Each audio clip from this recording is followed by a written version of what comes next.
नमस्कार, आप देख रहे हैं इंडिया टीवी। आपके साथ मैं हूं मीनाक्षी जोशी। मुकाबला में आपका स्वागत है। पश्चिमी उत्तर प्रदेश में इस समय जबरदस्त सियासी हलचल है। सीएम योगी आदित्यनाथ आज मेरठ में थे। मेरठ से गढ़मुक्तेश्वर पहुंचे। दूसरी ओर अखिलेश यादव और जयंत चौधरी मुजफ्फरनगर में साथ साथ चुनाव प्रचार में उतरे।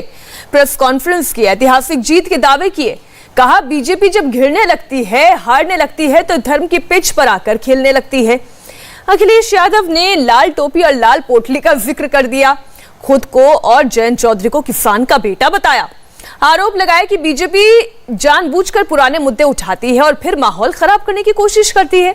लेकिन इस सियासी जुबानी जंग के दिन की शुरुआत सीएम योगी ने की। योगी ने कहा, वो यानी अखिलेश यादव जिन्ना के उपासक हैं और हम यानी बीजेपी के लोग सरदार पटेल के पुजारी हैं। उन्हें पाकिस्तान प्यारा है और हमें मां भारती पर जान न्यौछावर करते हैं। मुकाबला में आज हम इसी मुद्दे पर बात करेंगे।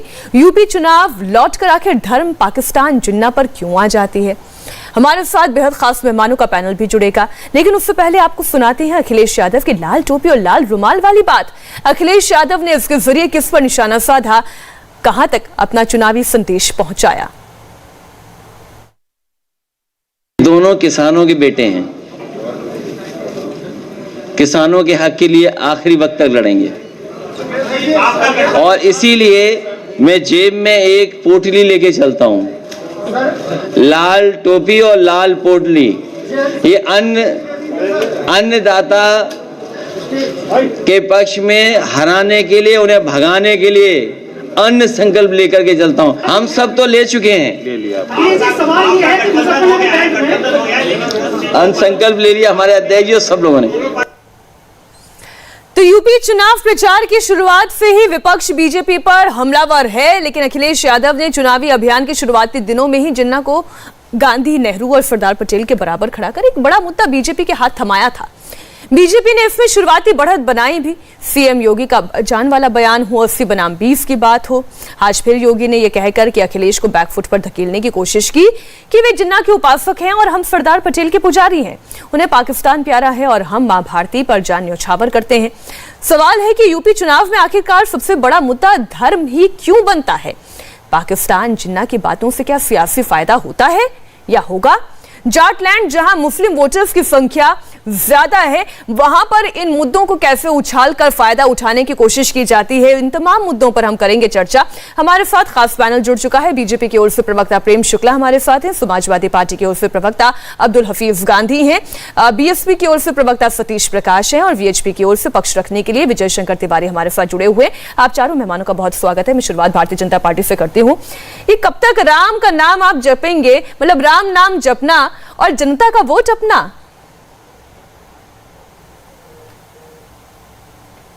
नहीं, राम का नाम तो हम हमेशा जपेंगे। अब क्या राम के नाम पे जपने पर भी प्रतिबंध लगा देंगे अखिलेश सिंह यादव? राम भक्तों पर गोली उनके पिता ने चलवाई थी और क्या अखिलेश सिंह यादव राम नाम जपने पर हिंदुओं पर प्रतिबंध लगा देंगे? भाई, राम तो हमारे जन्म से लेकर मरण तक, मोक्ष तक, राम का नाम हम छोड़ ही नहीं सकते हैं। राम हमारे लिए आस्था के केंद्र बिंदु हैं और स्वाभाविक तौर पर जिस पर हमारी आस्था है उनको अल्लाह अल्लाह जपना है, जपे। वो उनको हमने नहीं रोका हुआ है। उनको बाबर बाबर जपना हो, बाबर बाबर जपे। उनको औरंगजेब की हरकतें अच्छी लगती हो, वो औरंगजेब भी जप सकते हैं, हम नहीं मना करते। लेकिन हम राम को जपेंगे, कृष्ण को जपेंगे, शिव को जपेंगे, ये हमारा संवैधानिक अधिकार है, हम जपेंगे। लेकिन प्रेम शुक्ला जी, अखिलेश यादव आज प्रेस कॉन्फ्रेंस कर रहे थे तो उन्होंने कहा कि ये special privilege Bharatiya Janata party को हासिल है कि बयानों को कैसे तोड़ मरोड़ कर पेश किया जाए और फिर सियासी मुनाफा कमाया जाए। देखिए मीनाक्षी जी, जिन्ना को सरदार पटेल के बराबरी में जिन्नावादी ही खड़ा कर सकता है और ये जिन्नावाद श्रीमान अखिलेश सिंह यादव ने किया कि नहीं किया। जिस पाकिस्तान के साथ हमारे 4 युद्ध हुए हों और उन युद्धों में 25,000 सैनिकों ने अपने प्राणों का सर्वोच्च उत्सर्ग दिया हो, जिस पाकिस्तान के आतंकवाद के प्रायोजन के कारण 90,000 से अधिक निर्दोषों की जान जा चुकी हो, उस पाकिस्तान की प्रशंसा अखिलेश सिंह यादव में जो जिन्नावाद का जिन्न सवार है उसके नाते ही होता है। तो स्वाभाविक तौर पर ऐसे जिन्नावादियों को बेनकाब करना लोकतांत्रिक प्रक्रिया में हमारा दायित्व है, उसका हम निर्वाह कर रहे हैं। देखिए अब्दुल हफीज गांधी जी, इनका आरोप है और कहने का तात्पर्य जो मैं समझ पा रही हूँ वो ये कि भले ही भारतीय जनता पार्टी राम भरोसे हो, राम का नाम लेना अपना अधिकार ही नहीं अपनी सोच और अपनी शक्ति भी समझती हो, लेकिन वो ये कह रहे हैं कि अगर आपको इच्छा है जिन्ना का नाम लेने की तो आप लीजिए, औरंगजेब का नाम लेना है तो लीजिए। अब कौन मुगल भरोसे है और कौन राम भरोसे है? मीनाक्षी जी, 5 साल भारतीय जनता पार्टी ने सरकार चलाई, लेकिन अभी भी ये ध्रुवीकरण से बाहर नहीं आ रहे। अभी भी जो ये इमोटिव इश्यूज उठाते हैं उनसे बाहर नहीं आ रहे। इनको गिनाना चाहिए पिछले 5 साल में क्या किया। 5 साल में एक भी जो एक्सप्रेसवे नहीं बना पाए, बनाया वो भी आधा अधूरा। हमारा ट्रैक रिकॉर्ड है, 23 महीने के अंदर world class expressway, Agra expressway खड़ा कर दिया था। 18 लाख लैपटॉप बांटे। इनके संकल्प पत्र में था कि टैबलेट बांटेंगे। जब चुनाव बिल्कुल नजदीक आ गया, आचार संहिता लगने वाली है, तो टैबलेट बांटने का एक बहुत ड्रामा रचा गया और कुछ टैबलेट उन्होंने बांट दिए। और भी बहुत सारी चीजें हैं। मैं कहता हूं कि विकास पर अगर चुनाव लड़िए ना, हम बहुत अच्छी तरह से जानते हैं भारतीय जनता पार्टी किस ट्रैक पे चुनाव लड़ती है। जब माननीय मोदी जी सीएम हुआ करते थे गुजरात के, तो वो क्या कहते थे? वो कहते थे मियां मुशर्रफ, यानी कि इलेक्शन गुजरात में हो रहा है और मियां मुशर्रफ की बात हो रही है। 2017 में अमित शाह जी ने क्या कहा था? ईवीएम का बटन इतनी तेज दबना चाहिए कि पाकिस्तान तक आवाज जाए। तो ये पाकिस्तान के बगैर कोई चुनाव नहीं लड़ सकते। जिनके संस्थापक, जनसंघ के संस्थापक श्यामा प्रसाद मुखर्जी ने सरकार चलाई थी, जिन्ना यानी कि जो मुस्लिम लीग है उनकी पार्टी, जो इस देश अखंड भारत के विभाजन के लिए जिम्मेदार हैं, जिन्ना, उनकी पार्टी से श्यामा प्रसाद मुखर्जी ने अलायंस कर सरकार चलाई थी। और एक जगह सरकार नहीं चलाई थी, 2-2, 3-3 जगह सरकार चलाई थी। तो ये जो है वो जिन्ना के उपासक जो है वो बहुत पहले से रहे हैं, आजादी से पहले से जिन्ना के उपासक रहे हैं। जिन्ना की तारीफ भी ये लोग करते आए हैं। अडवाणी जी गए थे ना, अडवाणी जी ने क्या कहा था? 11 अगस्त को जो जिन्ना ने स्पीच दी वो काफी सेकुलर स्पीच थी। जिन्ना काफी सेकुलर थे। लेकिन हफीज जी, जिन्ना की और पाकिस्तान की यूपी में जरूरत क्या है? ये आवश्यकता आती ही क्यों है? क्योंकि मुद्दा तो अखिलेश जी ने ही थमा दिया ना बीजेपी के हाथ। मैंने नहीं, बिल्कुल नहीं। मैंने 2017 में आपको अमित शाह जी का वक्तव्य बताया ना, मैंने आपको मोदी जी के बारे में बताया ना कि गुजरात में वो क्या कहते हैं। तो ये बगैर पाकिस्तान, बगैर जिन्ना के एक भी चुनाव नहीं लड़ सकते। अखिलेश जी ने जो कहा था वो ये कहा था कि ये लोग एक ही विश्वविद्यालय में पढ़े, लेकिन सोच बहुत अलग अलग है। एक ने जो है वो विभाजन किया हिंदुस्तान का, और दूसरे लोग जो है वो हिंदुस्तान की आजादी के लिए लड़े। लेकिन ये क्या करते हैं? ये प्रोपेगेंडिस्ट हैं। भारतीय जनता पार्टी क्या है? भारतीय प्रोपेगेंडा पार्टी है। ये शब्दों को ट्विस्ट करके अपने फायदे के लिए इस्तेमाल करना चाहते हैं। ये नहीं बताएंगे कि जो हमने 300 यूनिट बिजली देने का वादा किया, उसके बाद क्यों इन्होंने डोमेस्टिक बिजली के बिल हाफ किए। उत्तर प्रदेश में सबसे महंगी बिजली मिलती है। पिछले 5 साल के अंदर 12% बिजली महंगी उत्तर प्रदेश के उपभोक्ताओं को दी गई। तो क्या आपने 4.5 साल उपभोक्ताओं को? अब देखिए, आप बिजली की बात करेंगे, बीजेपी कहने लगेगी कम से कम हमारे समय में 24 घंटा बिजली तो आ रही है। मैं इस मुद्दे पर आऊंगी, हम बिजली पर अलग से डिस्कस करेंगे हफीज जी। तो और मेहमान मेरे साथ जुड़े हैं, मैं उनके पास भी चाहती हूँ। ठीक है, अब विजय शंकर तिवारी जी, अब देखिए जयंत चौधरी ने भी जब प्रेस कॉन्फ्रेंस में बोला तो यही बोला कि बीजेपी असल मुद्दों पर बात नहीं कर रही है। बीजेपी की रणनीति ये है कि सामाजिक वैमनस्यता फैलाई जाए, दिलों को दूर किया जाए, दूरियां बढ़ाई जाए। देखो मीनाक्षी, अभी जो चर्चा हो रही थी और जहां प्रारंभ किया आपने, वो सीधे सीधे सारा विषय आप लोग धर्म, ये सब लोग धर्म पे ले जाते हैं। यानी धर्म का विरोध कौन कर सकता है? धर्म का विरोध केवल अधर्मी कर सकता है, कोई और नहीं कर सकता। यानी आप राम की बात करते हैं तो राम की बात करते हैं, धार्मिक विषय कहां से हो गया? राम इस देश के आस्था है, राम इस देश का इतिहास है।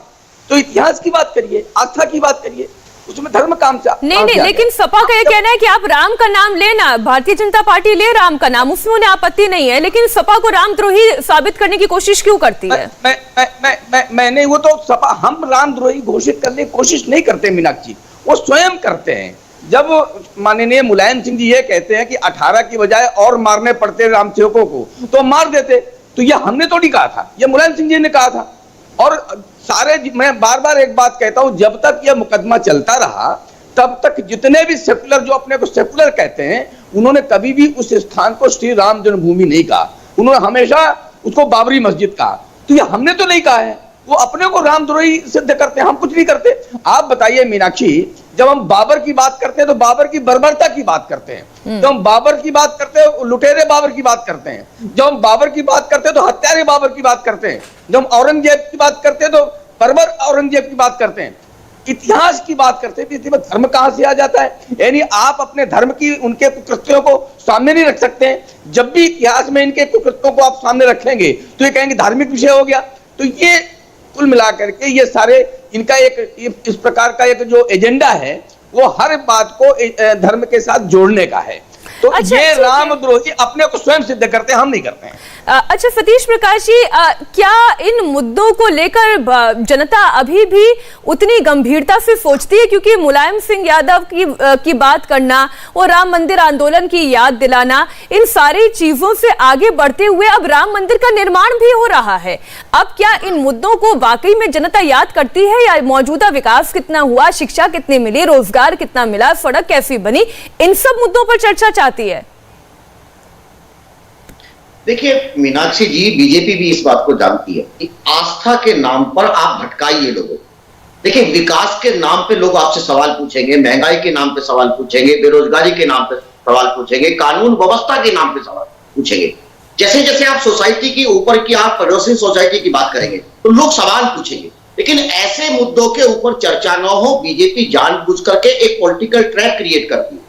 मुझे दुख होता है कि अखिलेश जी कहीं ना कहीं सतीश जी ये अच्छा सुनिए ना, मैं ये कह रही हूँ कि अगर ट्रैप बीजेपी क्रिएट कर भी रही है तो फिर अखिलेश यादव इस ट्रैप में क्यों फंसते हैं? अगर वो ये कह रहे हैं कि ना हम तुष्टीकरण की राजनीति करते हैं, ना ध्रुवीकरण की राजनीति करते हैं।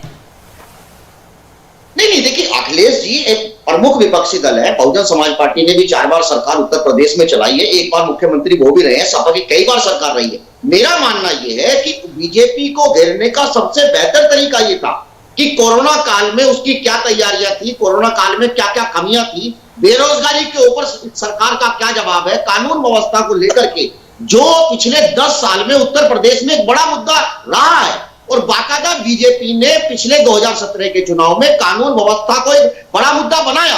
लेकिन आज आप हालात देखेंगे कि पूरा का पूरा पुलिसिंग सिस्टम जो अपराधी है वो कहीं ना कहीं, या तो वो अपराधियों को जो आप कह रहे हैं, या तो वो बीजेपी ज्वाइन कर चुके। अब आज वर्तमान विधानसभा में अगर आप देखेंगे 43% बीजेपी के विधायकों के खिलाफ गंभीर आपराधिक मुकदमे हैं, 27% ऐसे बीजेपी के विधायक हैं जिनके पास हीनियस क्राइम के मुद्दे हैं। तो इन मुद्दों को लेकर के सरकार से सवाल पूछना चाहिए। जिन्ना देखिए, जिन्ना भारतीय राजनीति में एक बाम की तरीके से है, जो सांप्रदायिकता की खुजली लगाता भी है और मिटाता भी है। बाकायदा ये हम जानते हैं कि इस बाम को बाकायदा अडवाणी जी ने भी यूज किया। जब सांप्रदायिकता की चरम उनको हो गया तो वो पाकिस्तान गए, जिन्ना की मजार पे जाकर के उन्होंने फातिया पढ़ा। ठीक है, ये बातें अब्दुल हफीज जी ने भी कोट की थी, ये तमाम बातें अब्दुल हफीज जी ने भी कही, जो आप बातें अब आगे बढ़ा रहे हैं। तो प्रेम शुक्ला जी, देखिए आप पर आरोप, चाहे बीएसपी हो या सपा हो, उसका सीधा आरोप यही है कि पश्चिमी उत्तर प्रदेश, जहां पर मुस्लिम वोटर्स की संख्या ज्यादा है, वहां पर जाट वोटर्स को आप अपने पक्ष में घेरने के लिए बार बार इस तरीके के मुद्दों का जिक्र करते हैं। मुजफ्फरनगर आप याद दिलाएंगे, आप बदायूं याद दिलाएंगे, आप दंगों की याद दिलाएंगे, और उसके बाद फिर बड़े बड़े बयान आते हैं कि जाट जो है मुसलमान को वोट नहीं देता, या मुसलमान कभी जाट को वोट नहीं देता। मीनाक्षी जी, एक सड़ा हुआ बाबरी ढांचा ढह गया था और श्रीमान मुलायम सिंह यादव और उनके चेले आजम खां 2017 तक छाती पीट रहे थे। अभी पिछले चुनाव में यही समाजवादी पार्टी और बहुजन समाज पार्टी के प्रवक्ता पूछते थे कि मंदिर वहीं बनाएंगे, तारीख नहीं बताएंगे। आज जब हम मंदिर बना रहे हैं तो ये पूछ रहे मंदिर का नाम क्यों ले रहे हो? मुजफ्फरनगर में दंगे हुए और मुजफ्फरनगर के दंगों में जिन जाट भाइयों की बहन के साथ छेड़खानी पर विरोध करने पर जिन जाट भाइयों की हत्या कर दी गई, उनके हत्यारों को मोहम्मद आजम खान ने छुड़वा दिया पुलिस स्टेशन से, और बाद में हजार जाट निर्दोष जाटों के खिलाफ जो मुकदमे कायम कर दिए। भारत के सर्वोच्च न्यायालय ने पाया कि मुजफ्फरनगर में दंगाई मुसलमानों के खिलाफ कोई कार्रवाई नहीं हुई, पीड़ित मुसलमानों को जो है आपने मुआवजा दिया, और जो हिंदू और उसमें विशेष करके जाट जो पीड़ित थे उनको मुआवजा तक नहीं दिया। तो अखिलेश सिंह यादव किस तरह से मोहम्मद आजम खां के निशाने पर चलकर औरंगजेबी कार्यकाल चला रहे थे, यह तो सबको याद है ना। और वो याद दिलाना हमारा दायित्व है कि फिर अगर आ जाएंगे तो फिर जाटों की बहन बेटियों की सुरक्षा खतरे में पड़ जाएगी। हिंदुओं के घरों में लौ जिहाद करने वाले, यही तो आप पर आरोप लग रहा है कि आप इतिहास तो याद दिला रहे हैं, खुल्लम खुल्ला प्रश्रय देंगे। ठीक है, लेकिन प्रेम शुक्ला जी, आप पर आरोप ही तो ये लग रहा है कि आप बार बार इतिहास याद दिला रहे हैं। वर्तमान बताइए। अच्छा प्रश्न है, वर्तमान भी आपको याद दिलाते हैं? नहीं, वर्तमान ही बहुत अच्छा प्रश्न है आपका। वर्तमान में आदरणीय अमित शाह जी जो देश के गृह मंत्री हैं, उन्होंने कल ही उद्धृत किया कि डकैती के 70% मामले घट गए, बलात्कार के 45% मामले घट गए, हत्या के मामले घट गए। कानून एवं प्रशासन की स्थिति ऐसी है कि मोहम्मद आजम खान बकरी चोर जेल में है, जो जौहर विश्वविद्यालय का आजन्म कुलपति बना हुआ था अवैधानिक ढंग से, वो बकरी चोर आज जेल काट रहा है कि नहीं काट रहा है? मुख्तार अंसारी जेल में है कि नहीं है? अतीक अहमद जेल में है कि नहीं है? तो जिन लोगों ने, और कैराना में हिंदुओं की पुनर्वापसी हो गई कि नहीं हो गई? मुकीम काला भाग गया कि नहीं जेल में? तो ये जो स्थिति है, पलायन करने पर कौन आज आमादा है? जो माफिया था, जो कल तक हिंदू बहन बेटियों की सुरक्षा के लिए खतरा था, ऐसा जो गुंडे थे, सतीश यादव, लेकिन अभी सपा का बोलने का वक्त जेल में है। ठीक है, अब्दुल हफीज गांधी जी, अब वो ये कह रहे हैं आजम, आप देखिए आज किसानों के लिए बहुत सी अच्छी बातें कही हैं अखिलेश यादव ने। उन्होंने अन्न की पोटली भी दिखाई, उन्होंने लाल टोपी का जिक्र किया, लाल पोटली का भी जिक्र किया, किसानों की मांगे भी मानने की बात की। लेकिन आज आजम खान जिन धाराओं में इस वक्त जेल में है, उनमें से किसानों की जमीन को हड़पने का भी आरोप एक शामिल है। पहले तो मैं शुक्ला जी की बात का जवाब दूंगा कि इनकी भाषा देखिए कितनी खिसियाट की और बौखलाहट की भाषा है, और इस तरह की भाषा मैं समझता हूं कि इस्तेमाल करना उचित नहीं है। बार-बार जो है किसी नहीं, अब आप सुन लीजिए, हाथी चोर कहें बकरी चोर को, नहीं सुन लीजिए। अगर यही भाषा का इस्तेमाल, यही भाषा का इस्तेमाल आदरणीय गांधी जी, मैं जानना चाहता हूँ बकरी चोर को क्या कहा जाए?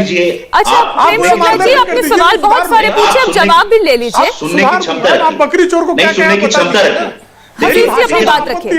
सुनने की क्षमता, अरे शुक्ला जी सुनने की क्षमता, गाय चोर सुनने की क्षमता, आप सुनने की क्षमता रखिए। यही शब्द जो है प्रधानमंत्री जी के लिए इस्तेमाल किए गए थे, तो नहीं यही शब्द सुन लीजिए, अरे सुन लीजिए पहले, शुक्ला जी सुन लीजिए, अपनी बात रखें, आप अपनी बात रखें, दर्शक सुन रहे हैं। यही शब्द माननीय मोदी जी के लिए इस्तेमाल किए गए थे लोकसभा चुनावों में एक खास पार्टी द्वारा, तो आपको गलत क्यों लग रहे थे?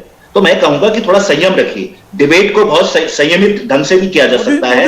और सुन लीजिए, अब आप, मैंने आपके बीच में नहीं रोका, नहीं आप ऐसे शब्दों का प्रयोग कहां करें? नहीं, अब आप सुन लीजिए, चौकीदार चोर के नारे से तो आपको बहुत आपत्ति थी, चौकीदार चोर के नारे से आपको बहुत आपत्ति थी, तो मैं इस तरह के शब्द का इस्तेमाल नहीं करना चाहता था, कोई गलत, मैं इस तरह के शब्द का इस्तेमाल नहीं करना चाहता था, लेकिन आपने मजबूर कर दिया।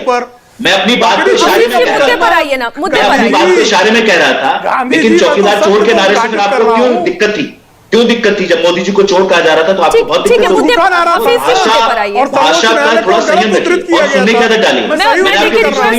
डिबेट को डिरेल मैंने आपके बीच में नहीं टोका ना, डिबेट को डिरेल ना करें, मुद्दे पर मैं मुद्दे पे आ रहा हूँ। एक व्यक्ति के खिलाफ 2 साल के अंदर आप 100 से ज्यादा केस कर दीजिए, इससे क्या पता लगता है? इससे पता लगता है कि राजनीतिक वेंडेटा है।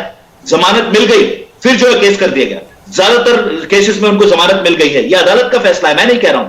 ज्यादातर केसेस में उनको जमानत मिल गई है, लेकिन फिर भी आज भी आजम खां जेल के अंदर हैं। क्यों? क्योंकि सरकार चाहती है कि वो जेल के अंदर रहें। 2 साल के अंदर मुझे कोई भी ऐसा उदाहरण दे दीजिए जिस व्यक्ति पर 100 से ज्यादा केसेस किए गए हों, मुझे आप बताइए, और सारे के सारे केसेस इसी सरकार ने किए हों।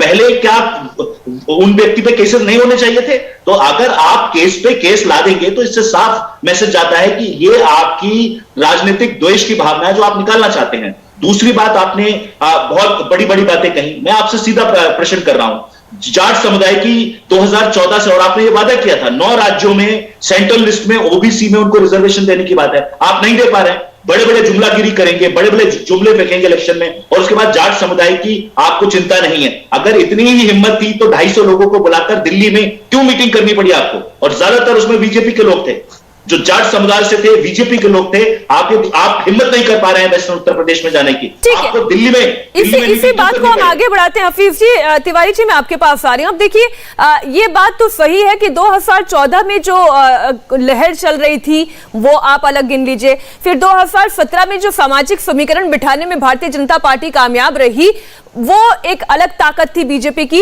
लेकिन अब उनमें से कई सारे ऐसे नाम हैं जो भारतीय जनता पार्टी से टूटकर समाजवादी पार्टी में चले गए हैं।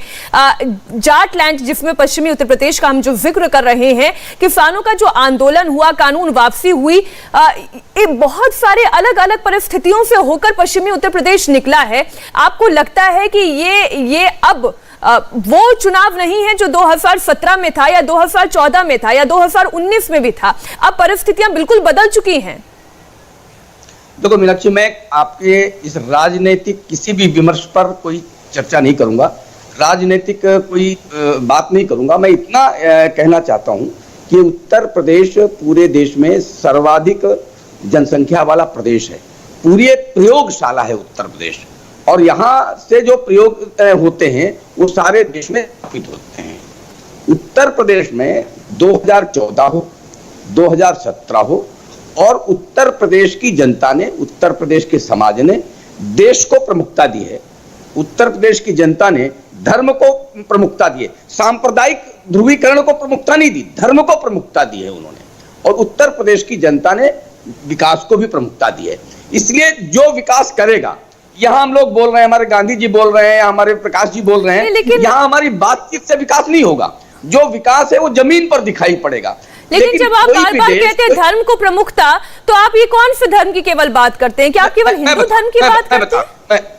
मैं बता रहा हूं, हमारे यहाँ शास्त्रों में धर्म की पूरी एक परिभाषा है, और उस परिभाषा की धर्म की बात कर रहा हूं। धर्म यानी पूजा पद्धति नहीं है, धर्म यानी ढपोर संकी नहीं है, धर्म यानी वो जिसको विकास कहते हैं, धर्म यानी जो उत्कृष्टता को मापदंड पर ले जाता है, धर्म उसको कहते हैं। मैं उस धर्म की बात कर रहा हूं, मैं सांप्रदायिकता की नहीं बात कर रहा हूं, पूजा पद्धति की बात नहीं कर रहा हूं। बिना धर्म के कोई देश चल सकता है क्या?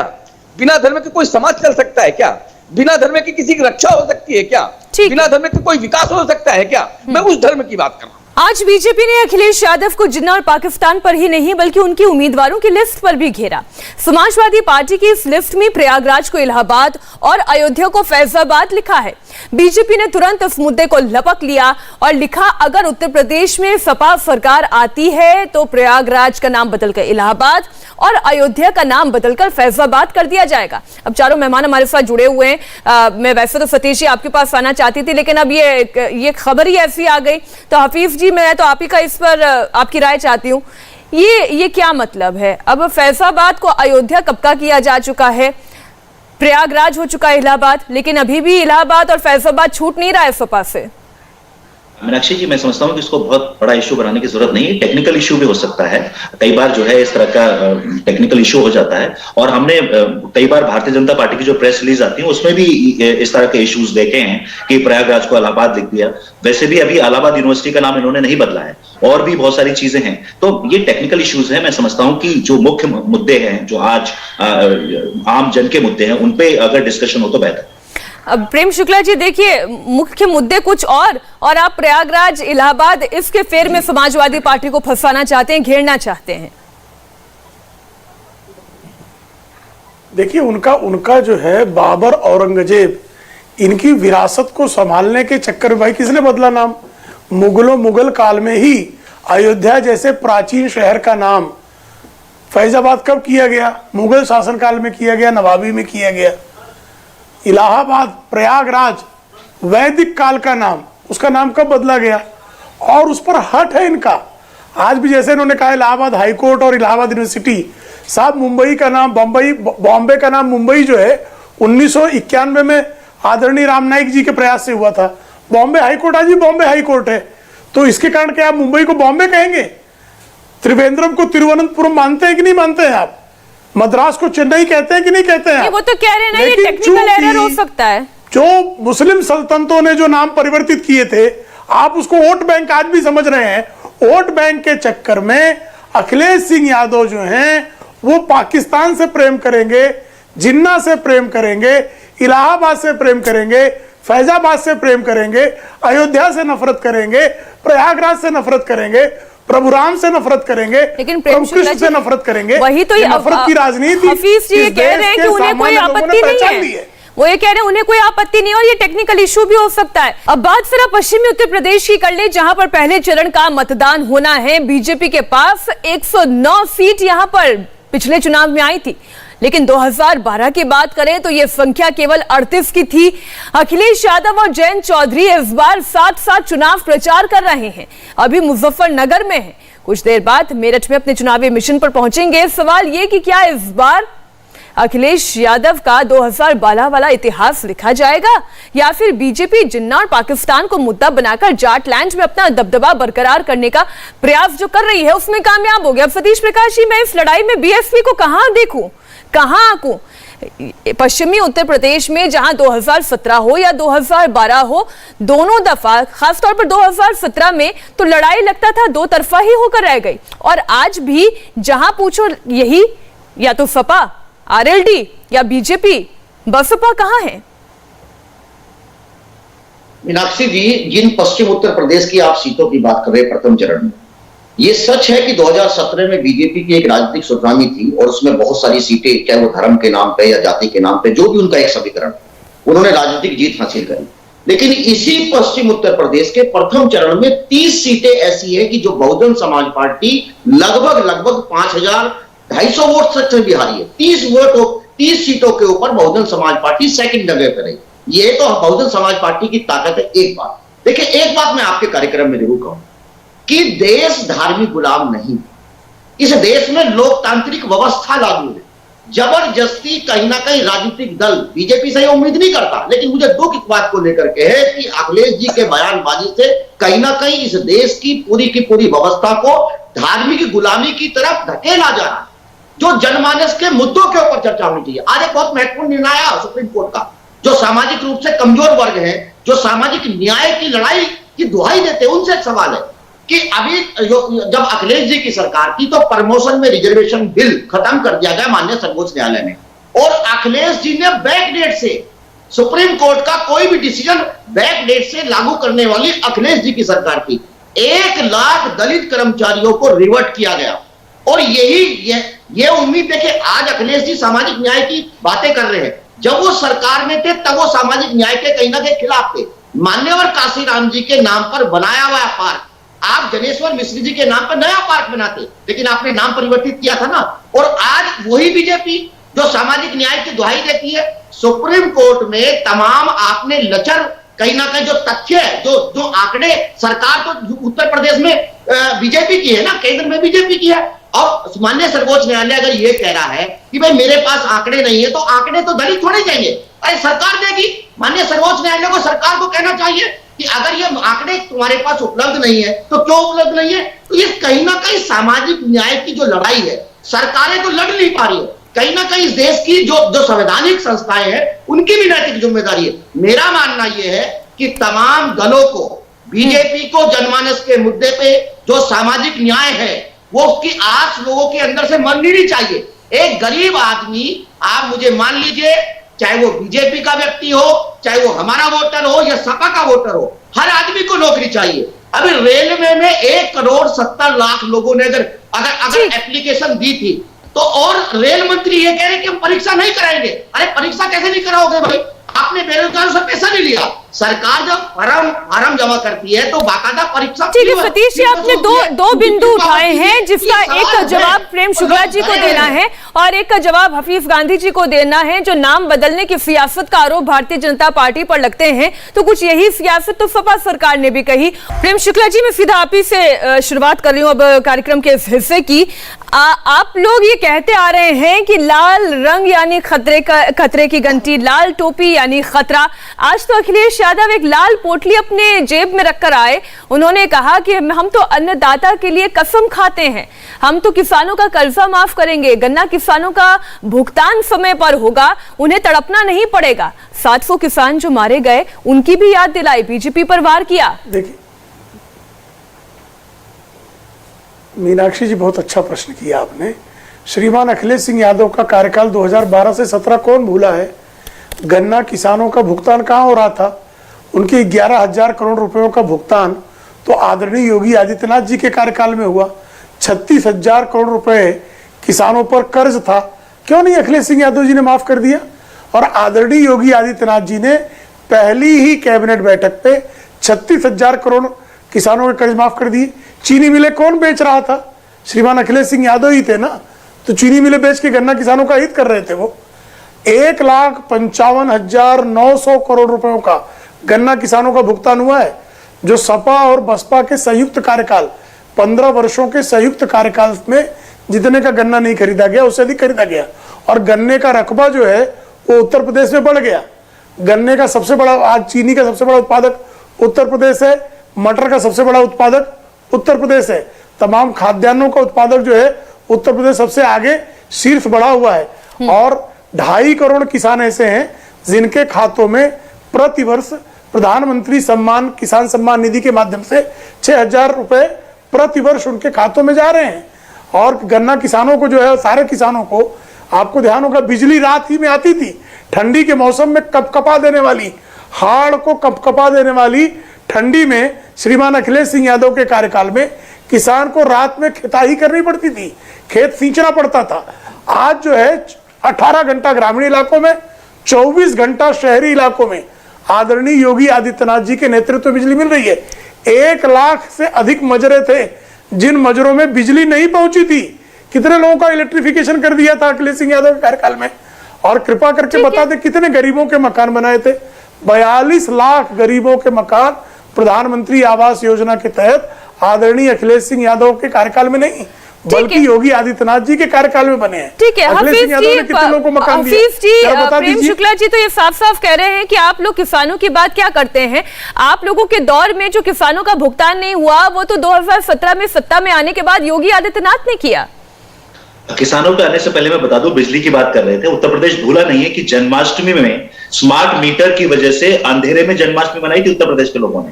और जहां तक किसानों की बात है तो संकल्प पत्र उठा के देख लीजिए। आपने कहा था 14 दिन के अंदर हम किसानों का बकाया कर देंगे। अभी भी बकाया जो है, अभी भी बकाया है किसानों का आप पर बाकी। और चीनी मिलें किसने बंद की, या आप झूठा आरोप लगाना बंद कीजिए। आपने किसानों का गन्ना जो मूल्य है वो 25 रुपए बढ़ा है पिछले 3 सालों के अंदर, और पिछले 5 सालों के अंदर सिर्फ 35 रुपए बढ़ा है। समाजवादी पार्टी ने 95 रुपीज बढ़ाया था। और आप बड़ी बड़ी बातें कर रहे हैं। आप ये बताइए कि अजय मिश्रा टैनी के जो बेटे ने किसानों को अपनी थार से रौंदा था, उस बेटे की जब पब्लिक प्रेशर में गिरफ्तारी होती है, सुप्रीम कोर्ट के कहने के बाद गिरफ्तारी होती है, तो 19 बार चाय बिस्किट तो आप पिलाते हैं उनको। बार बार जो इस तरह का ट्रीटमेंट किस कैदी को दिया जाता है, किस आरोपी को दिया जाता है? तो किसान जो है उत्तर प्रदेश में भूला नहीं है कि किस तरह का ट्रीटमेंट भारतीय जनता पार्टी ने किसानों को दिया है। ये अभी बात कर रहे थे 36,000 करोड़ के किसानों का ब्याज माफ कर दिया। हमने मीडिया में स्टोरी भी देखी थी कि 1-1 रुपए का चेक दिया गया। अरे आपने तो किसानों को अपमानित करने का काम किया। और जो आपने फैसला लिया वो पब्लिक के दबाव में किया। कैबिनेट, आपको याद होगा कि कैबिनेट मीटिंग आपने काफी महीने डिले कर दी थी, क्योंकि आपने वादा किया था कि पहली कैबिनेट मीटिंग में हम किसानों का जो है लोन कर्जा माफ करेंगे। और वो कैबिनेट मीटिंग हम लोगों के दबाव में आपको करनी पड़ी थी, क्योंकि आप टालते जा रहे थे। तो आप जो है किसान सम्मान निधि में जो थोड़ा सा पैसा दे देते हैं उससे किसानों की बेइज्जती मत कीजिए। किसानों की जो समस्या है उसका समाधान कीजिए। जो किसानों को आपने महंगी बिजली दी, किसानों के साथ जो है आपने जो है अन्याय किया, किसानों का जो ब्याज आपने जो एक तरह से बढ़ाया, किसानों की जो बिजली लेकिन हफीज जी माफ कीजिएगा, हमने तो वो तस्वीर भी देखी है जब गन्ना किसानों पर लाठीचार्ज भी हुआ, और इन्हीं भुगतान के मसलों को लेकर मुझे एक तस्वीर याद आ रही है। आपको एक तस्वीर और याद करनी चाहिए मीनाक्षी जी, जब गन्ना किसान अपने बकाये के लिए पश्चिमी उत्तर प्रदेश में धरना कर रहा था और उसकी वहां पर मौत हो जाती है। ये भारतीय जनता पार्टी में हुआ। और यही आप एक वक्तव्य मुख्यमंत्री जी का याद कीजिए जहां उन्होंने कहा था कि गन्ना ज्यादा मत उगाइए, गन्ना ज्यादा उगा रहे हैं तो लोगों को डायबिटीज हो रही है। तो एक तरफ तो ये डायबिटीज का बहाना लेकर गन्ना किसानों का जो उत्पादन है उसको रोकने की कोशिश करते हैं, और दूसरी तरफ ये कहते हैं हमने किसानों के लिए पता नहीं क्या क्या कर दिया। इन लोगों ने अपनी वेबसाइट पर कितना बकाया है, इन लोगों ने अपनी वेबसाइट पर गन्ना किसानों का कितना बकाया है वो भी देना बंद कर दिया था। तो सबसे पहले क्या करते हैं ये लोग, डाटा देना बंद कर देते हैं। सतीश जी अब ये बताइए कि किसानों के मुद्दे पर वोट पड़ेगा, जिन्ना पाकिस्तान के मुद्दे पर वोट पड़ेगा, राम के नाम पर वोट पड़ेगा, या एक बार फिर से इस बार वोटिंग का ट्रेंड वैसे ही होने वाला है जहां पर एक मुश्त वोट किसी एक खाते में चला जाएगा? देखिए, पॉलिटिकल एनालिस्ट के तौर पर भी इसका जवाब दीजिएगा, केवल बीएसपी के प्रवक्ता के तौर पर नहीं।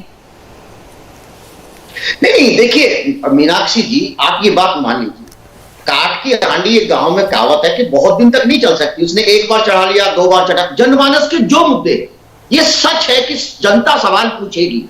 और देखिए, किसान सवाल क्यों नहीं पूछेगा भाई? आपने किसानों से ये वादा किया था ना कि आपकी आय दुगना करोगे। आज पश्चिम उत्तर प्रदेश में गन्ना एक बड़ा मुद्दा है। और देखिए, मैं इसको एज ए राजनीतिक विश्लेषक ही जवाब दूंगा। मैं खुद उस मीटिंग का हिस्सा था 2007 में जब एनडीए की सरकार आई और किसानों के बकाया बड़ा मुद्दा था। तो वहां मंडलायुक्त देवेंद्र चौधरी थे, बाकायदा उन्होंने मिल मालिकों के जीएम को बुलाया। तमाम लोगों ने मना किया कि हम पेमेंट नहीं करेंगे। वहां उनको रात को 12 बजे तक बंद करके बहन जी ने सख्त रूप से कह दिया कि 14 दिन में मुझे इससे कोई मतलब नहीं है, 14 दिन में लोगों को पेमेंट करना ही पड़ेगा। और ये बहन जी की सरकार थी, हमने किसी घोषणा पत्र में ये नहीं कहा था कि गन्ने का रेट दोगुना करेंगे। 125 रुपये कुंटल जब हमारी सरकार आई तब गन्ने का मूल्य था, और जब बहन जी की सरकार जारी थी उस वक्त हमने 250 रुपये कुंटल गन्ने का रेट किया। बीजेपी ने मात्र 10 रुपये बढ़ाए और उसमें भी रिकवरी, तो आपका गन्ने में एक रिकवरी का भी खेल है। मैं आप तो सतीश जी सपा से भी आगे निकले। अभी हफीज गांधी साहब ये कहते कि 5 साल में 35 रुपए बढ़ाए, आप तो कह रहे कि 10 ही रुपए बढ़ाए। नहीं, आप सुनिए, उसमें देखिए चीनी के रिकवरी बढ़ा दीजिए। हाँ। तो 2 खेल होते हैं, गन्ना एक बड़ा खेल है। अगर आपने रिकवरी बढ़ा दिया तो आपका रेट घट जाएगा। आपने किस कहा, देखिए साथ साथ गन्ने का मूल्य बढ़ाने के साथ साथ आप रिकवरी रेट अगर बढ़ा रहे हैं, सरकार बड़ी चालबाजी कर रही है कहीं ना कहीं। देखिए किसानों को, देखो एक बात और सुनिए, पश्चिम उत्तर प्रदेश का किसान के पास कितनी लैंड है, मैं इसी इलाके में रहता हूँ मीनाक्षी जी। यहाँ लोगों के पास लैंड डिस्ट्रीब्यूशन बहुत कम है, 10 बीघे 12 बीघे का किसान है। किसान का एक बेटा खेती करता है तो एक बेटा की इच्छा ही होती है तो उसको सरकारी नौकरी मिले। बहुजन समाज पार्टी की सरकार में 6.5 लाख लोगों को नौकरी दी, बाकायदा सरकारी नौकरी दी, प्राइवेट बातें नहीं करता। एक गांव के, लेकिन सतीश जी आप चलिए नौकरी की बात कर रहे हैं तो मैं बिना किसी एक पार्टी की बात किए मैं बड़े निष्पक्ष एक राय रखती हूं कि जनसंख्या वृद्धि कितनी बड़ी समस्या है उत्तर प्रदेश के लिए। आज जनसंख्या वृद्धि पर अगर नियंत्रण करने के लिए भारतीय जनता पार्टी कोई कानून लाने की बात करती है या इस पर चर्चा मशवरे की बात करती है तो उसमें भी तो डिविसिव सोच हावी होने लग जाती है। मुझे आपत्ति इस बात पर है। और फिर ये कहते हैं कि रोजगार सृजित नहीं हो रहा है, सरकारी नौकरियां लोग चाहते हैं, लेकिन सरकार कहां से नौकरियां बनाएगी? नहीं, देखिए जनसंख्या के ऊपर नियंत्रण कानून बने, स्वागत है, लेकिन जनसंख्या को एक वर्ग विशेष से जोड़ना कहीं ना कहीं गलत होगा मीनाक्षी जी। नहीं, लेकिन कौन से वर्ग विशेष से जोड़ा गया, ये बार बार आरोप लगता है। मैं प्रेम शुक्ला जी आप ही के पास आती हूँ। वर्ग विशेष से जोड़ने का काम भारतीय जनता पार्टी करती है, ये एक परसेप्शन बनता है लोगों के बीच में, और इसलिए बार बार ये आपके विरोधी वार करते हैं कि जिन्ना पाकिस्तान हो गया, मुसलमानों को ये फील कराना कि आप उनके साथ नहीं खड़े हैं, ये एक परसेप्शन है जनता के बीच में। मैं आऊंगी सतीश जी 1 मिनट आपके पास, लेकिन इसका जवाब पहले मैं ले लूं। मीनाक्षी जी कृपा करके मुझे बताइए कि अगर जनसंख्या नियंत्रण कानून बनेगा तो सिर्फ क्या अब्दुल हाफिज गांधी पर लागू होगा, प्रेम शुक्ला पर नहीं लागू होगा? ऐसा कोई कानून इस देश में बन सकता है क्या? तो जैसे ही जनसंख्या नियंत्रण कानून की बात होती है तैसे ही तमाम जो स्वयं को उलमा कहते हैं, आलिम कहते हैं, वो फतवे देने जारी कर देते हैं कि ये इस्लाम के खिलाफ है। साहब यहाँ तो किसी ने फतवा नहीं जारी किया कि हिंदुत्व के खिलाफ है ये। आज तक आपने सुना किसी हिंदू ने कहा हो कि जनसंख्या नियंत्रण से जो है हिंदुत्व को खतरा है? लेकिन इस्लाम को खतरे की बार बार बांग दी जाती है। ये बांग क्यों दी जाती है? और इस बांग को शफीकुर रहमान बर्क, मोहम्मद आजम खां, अबू हाशिम आजमी, ये इनके हसन, ये सब क्यों ये बांग देने लगते हैं? सुर में सुर क्यों मिलाते हैं? इसका क्या कारण है? इसका कारण ये है कि ये मुस्लिम वोट बैंक बनाकर मुस्लिम वोट बैंक के सहारे आतंकवादियों तक को क्षमा कर देते हैं कि 15 आतंकवादी, जिनमें से 4 को मृत्युदंड अदालत ने कालांतर में दिया, चूंकि मुसलमान है, चूंकि मुस्लिम वोट बैंक है, चूंकि मुस्लिम वोट बैंक लेना है, इसलिए जो है आतंकवादियों तक को छोड़ देना, संकट मोचन को खतरे में रखना, रघुनाथ मंदिर को खतरे में रखना, ठीक है, तो श्री रामलला को खतरे में रखना और ऐसे खतरनाक आतंकवादियों को छोड़ देना। ठीक है हाफिज जी, वो ये काउंटर ये करते हैं कि किसी कोई आपत्ति होनी नहीं चाहिए, क्योंकि जनसंख्या अगर नियंत्रण की जाएगी तो फिर वो हर व्यक्ति पर लागू होगा, चाहे वो किसी धर्म को मानने वाला हो, किसी जात को मानने वाला हो। मीनाक्षी जी, मैं तो ये कह रहा हूँ कि सेंट्रल सरकार लॉ लेकर आए। एक राज्य में ही क्या पॉपुलेशन कंट्रोल करनी है? मैं तो मोदी जी से कहूंगा कि सेंट्रल सरकार एक कानून लेकर आए। उत्तर प्रदेश की आबादी कितने देशों से ज्यादा है, ये तो आप जानते हैं। नहीं, क्या आप समझते हैं कि उत्तर प्रदेश में ही हो रहा है? मैं समझता हूं कि मोदी जी को इसका प्रयास करना चाहिए। क्यों वो ठिठक रहे हैं? 7.5 साल में क्या वो नहीं समझ रहे कि जनसंख्या एक समस्या है?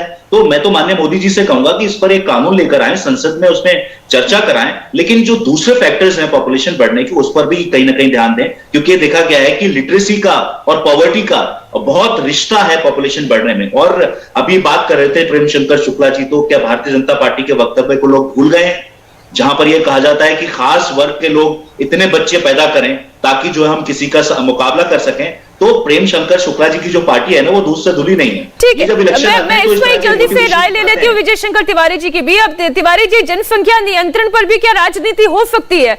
क्या क्या ये मुद्दे भी उछाले जाते हैं चुनावों में? नहीं, ये देखो, राजनीति हो नहीं सकती, राजनीति होती है। जब आप बात करते हैं विकास की, जब आप बात करते हैं उत्कर्ष की, जब बात करते हैं सर्वोत्कृष्ट की, जब आप बात करते हैं और विकास की, तो उसमें जनसंख्या भी रहती है। जब भी ये बात होती है कि देश में जनसंख्या बढ़ रही है और जनसंख्या बढ़ रही है, इसके लिए उसके नियंत्रण की आवश्यकता है, तो इस नियंत्रण का विरोध कौन करता है? जैसे प्रेम जी ने कहा है, तो जो लोग विरोध करते हैं वो विकास के दुश्मन हो गए कि नहीं? जो लोग विरोध करते हैं और विरोधियों के साथी हैं वो विकास के दुश्मन हो गए कि नहीं? तो स्वाभाविक रूप से जो इस देश में जनसंख्या नियंत्रण का विरोध करते हैं और विरोधियों के साथ जो लोग खड़े होते हैं उनको विकास की बात करने का तो अधिकार ही नहीं रहता है। हाँ, अगर ये करना है तो देश में जनसंख्या नियंत्रण हो। और इस जो मैं इतना आज मुकाबला को वाइंड अप करते हुए ये कह सकती हूँ कि भले ही बात औरंगजेब जिन्ना पाकिस्तान से जुड़ी हो, लेकिन एक बहुत ही सार्थक चर्चा आज इस बहस में हो पाई है। प्रेम शुक्ला जी, हफीज जी, विजय शंकर तिवारी जी और सतीश प्रकाश जी, आप चारों मेहमानों का मैं बहुत धन्यवाद करती हूँ हमारे साथ जुड़ने के लिए, एक सार्थक चर्चा में शरीक होने के लिए। इंडिया टीवी हर वक्त हर जगह डाउनलोड करने के लिए सर्च करें India TV news Google play store या ऐप स्टोर पर।